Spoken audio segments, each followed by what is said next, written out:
Michael Caine has seen it all in Hollywood, but even he wasn't prepared for the sheer brilliance Heath Ledger brought to the role of the Joker.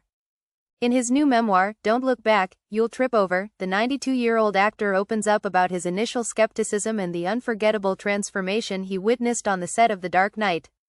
Ledger, best known at the time for Brokeback Mountain, was taking on an iconic role previously played by Jack Nicholson.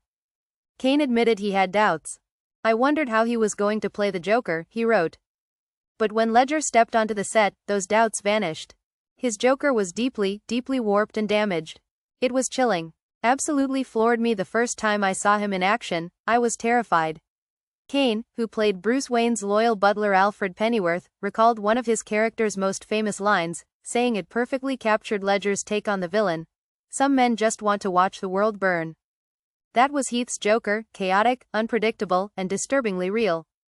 What made it all the more astonishing was how different Ledger was off-screen. "He was a lovely guy, very gentle and unassuming," Caine remembered. "He and Christian Bale were good friends, always having fun together. And then he was transformed into this scheming monster, driving a whole city towards mayhem." It was that psychological depth that made Ledger's Joker so compelling. The battle between him and Batman wasn't just physical, it was a war of ideologies. But behind the genius was a tragic story. Ledger passed away in January 2008 from an accidental overdose at just 28 years old, months before The Dark Knight hit theaters. Caine called it absolutely awful and admitted, "It still makes me sad to think of it, more than 15 years on." He reflected on how young Ledger was. "I hadn't even made Zulu when I was that age. You think of what he might have gone on to achieve, it's just heartbreaking." The film's press tour became an emotional challenge for the cast, as questions about Ledger's passing overshadowed everything else.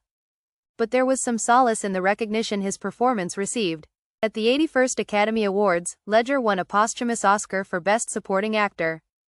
His family accepted the award on his behalf, and in 2023, they gifted the statuette to his daughter, Matilda, for her 18th birthday. For Caine and the rest of the Dark Knight cast, it was bittersweet. "We all hoped he would win an Academy Award, even while we were still filming," he wrote. "It's just a very sad thing that he wasn't around to accept it in person. But it's a performance for the ages, and even though his career was cut short, he'll be remembered as a great actor, I believe."